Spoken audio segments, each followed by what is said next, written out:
जम्मू कश्मीर इन दिनों माता Vaishno Devi institute of medical excellence में एमबीबीएस एडमिशन को लेकर पैदा हुए तनाजे की आग में झुलस रहा है। 50 सीटों में से 42 सीटें मुस्लिम छात्रों को मिलने के बाद कई हिंदूवादी संगठनों और बीजेपी नेताओं ने इसे असंतुलन और श्रद्धालुओं की भावनाओं पर चोट करार दिया है। लेकिन इस बढ़ते हंगामे के बीच मुख्यमंत्री उमर अब्दुल्ला का बयान पूरे विवाद का सबसे अहम पहलू बनकर सामने आया है। उमर अब्दुल्ला ने साफ तौर पर कहा कि एडमिशन केवल मेरिट के आधार पर हुआ है और इस सिलेक्शन लिस्ट को मजहबी एंगल देना न सिर्फ गलत है बल्कि संविधान की रूह के भी खिलाफ है। उन्होंने यह भी कहा कि अगर बीजेपी नेता सुनील शर्मा और उनके साथी सचमुच में गैर हिंदू छात्रों को संस्थान से दूर रखना चाहते हैं तो उन्हें पहले यह मांग उठानी चाहिए कि माता वैष्णो देवी मेडिकल कॉलेज को आधिकारिक तौर पर धार्मिक अल्पसंख्यक संस्थान यानी कि माइनॉरिटी इंस्टीट्यूशन घोषित किया जाए। उनका कहना था कि जब कॉलेज बनाया जा रहा था तभी यदि यह इरादा स्पष्ट होता तो ऐसी बेकार की तकरार और इस तरह का तनाजा पैदा ही नहीं होता। उमर अब्दुल्ला ने पत्रकारों से बातचीत के दौरान कहा कि जब यह कॉलेज बना था तब किसी ने यह नहीं कहा था कि इसे एक धार्मिक या माइनॉरिटी स्टेटस दिया जाए। आज आप कह रहे हैं कि गैर हिंदू छात्र नहीं आने चाहिए, तो यह सवाल अब क्यों उठ रहा है? नीट और अन्य परीक्षाओं के जरिए एडमिशन होते हैं, यह हमेशा से मेरिट आधारित रहा है, ना कि मजहब आधारित। उनकी बातों में एक तरह की तल्खी और हैरानी साफ महसूस होती थी। उन्होंने कहा कि जब विधानसभा ने माता वैष्णो देवी यूनिवर्सिटी और इससे जुड़े संस्थानों के लिए बिल पास किया तब यह कहीं नहीं लिखा गया कि किसी भी समुदाय को बाहर रखा जाएगा। मुख्यमंत्री का कहना था कि जो लोग आज ये सवाल उठा रहे हैं उन्हें संविधान पढ़ना चाहिए और यह समझना चाहिए कि सेक्युलरिज्म इस मुल्क के बुनियादी उसूलों में से एक है। उन्होंने कहा कि अगर देश से सेक्युलरिज्म निकालना है तो पहले संविधान से यह शब्द हटाइए, लेकिन जब तक इस दस्तावेज का हिस्सा है किसी भी यूनिवर्सिटी या कॉलेज में मजहब के आधार पर भेदभाव की इजाजत नहीं दी जा सकती। जो सीटें मेरिट पर मिली हैं वो पूरी तरह वैध हैं। जिन बच्चों ने सालों मेहनत की उनका क्या कसूर है? उन्हें उनके मजहब की वजह से सजा क्यों दी जाए? उमर अब्दुल्ला के इस सख्त बयान से पहले बीजेपी नेता और नेता प्रतिपक्ष सुनील शर्मा हिंदू संगठनों के प्रतिनिधियों के साथ उपराज्यपाल मनोज सिन्हा से मिले थे। उन्होंने शिकायत की थी कि कम्युनिटी इम्बैलेंस पैदा हो गया है और इससे माता वैष्णो देवी के श्रद्धालु आहत हैं। सुनील शर्मा ने दावा किया था कि यह फैसला हिंदू भक्तों के डोनेशन और आस्था के खिलाफ जाता है, इसलिए एडमिशन प्रक्रिया की समीक्षा होनी चाहिए। उनके मुताबिक इतने बड़े धार्मिक महत्व वाले स्थान से जुड़े कॉलेज में इतना बड़ा संख्या अंतर अस्वीकार्य है। संगठन इस बात पर अड़े हुए हैं कि कॉलेज प्रशासन को जवाब देना चाहिए कि आखिर 42 सीटें कैसे एक ही समुदाय को मिल गईं। लेकिन मुख्यमंत्री उमर अब्दुल्ला ने इन आरोपों को पूरी तरह नकारते हुए कहा कि यह राजनीति, तनकीद और मजहबी उकसावे का एक खतरनाक मिश्रण है। उन्होंने कहा कि जो लोग मुस्लिम छात्रों के एडमिशन को असंगत बता रहे हैं उन्हें यह भी याद रखना चाहिए कि स्वास्थ्य सेवाओं का कोई मजहब नहीं होता। इसे राजनीतिक चश्मे से देखना ना सिर्फ नाइंसाफी है बल्कि समाज में नफरत और तफरका पैदा करने का जरिया है। उन्होंने व्यंग में कहा कि अगर आज आप ये कह रहे हैं कि मुस्लिम छात्र इस कॉलेज में नहीं पढ़ सकते तो क्या कल भी यही कहेंगे कि मुसलमान माता वैष्णो देवी अस्पताल में इलाज कराने नहीं जा सकते? क्या अस्पताल या कॉलेज मजहबी आधार पर चलते हैं? क्या मरीज का इलाज डॉक्टर उनके नाम देखकर करता है? ये बातें सुनते ही कई लोग हैरान रह गए क्योंकि मुख्यमंत्री ने इस तरह का सवाल उठाकर विरोध करने वालों को सीधी चुनौती दे डाली। उधर हिंदू संगठनों की नाराजगी अभी भी थमी नहीं है।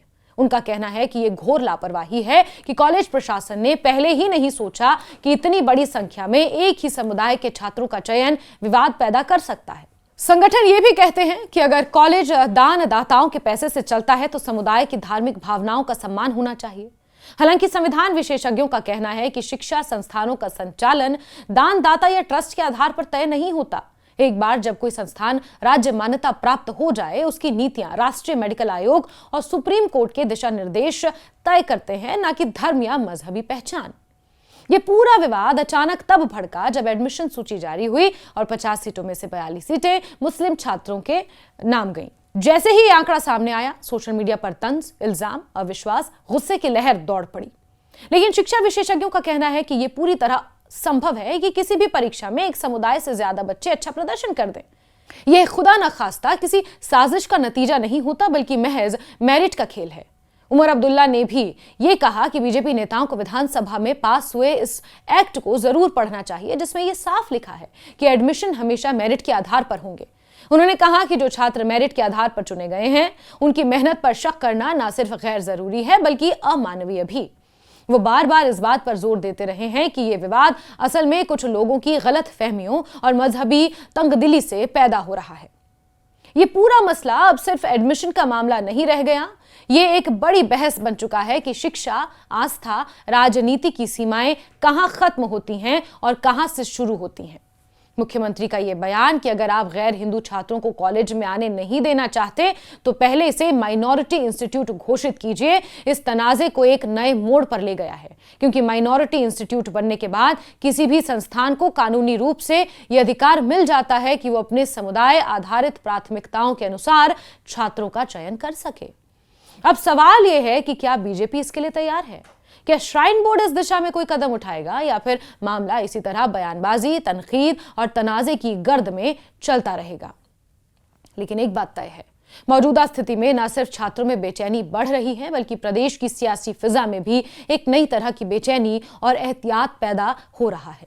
आने वाले दिनों में यह विवाद किस दिशा में बढ़ेगा, ये देखना बेहद अहम होगा। असेंबली ने बिल पास किया माता वैष्णो देवी यूनिवर्सिटी को एस्टैब्लिश करने के लिए। उसमें मुझे बताइए ना, कहाँ पे लिखा था कि एक मजहब के लड़कों को या लड़कियों को उससे बाहर रखा जाएगा?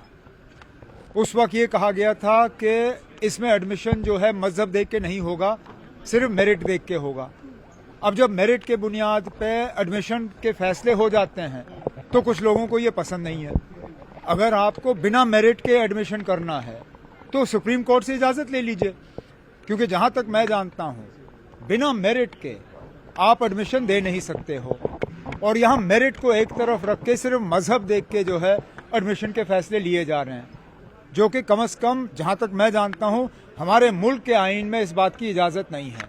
अब कल को अगर हम मजहब देख के ये सारे फैसले करना शुरू करें तो क्या सोशल वेलफेयर की स्कीमें भी हम मजहब देख के की जाएं? क्या राशन के दुकान भी मजहब पूछना शुरू करें? क्या पुलिस वाले मजहब देख के जो है अपने काम को अंजाम दें? आखिर अभी तक जो है हमारे आईन में सेक्युलरिज्म का शब्द जो है वो दर्ज है। अगर आप इस मुल्क को सेक्युलर नहीं रखना चाहते हो तो हटाइए वो शब्द, उसके बाद जो आपने करना आप करिए, जो हमने करना होगा वो हम कर लेंगे।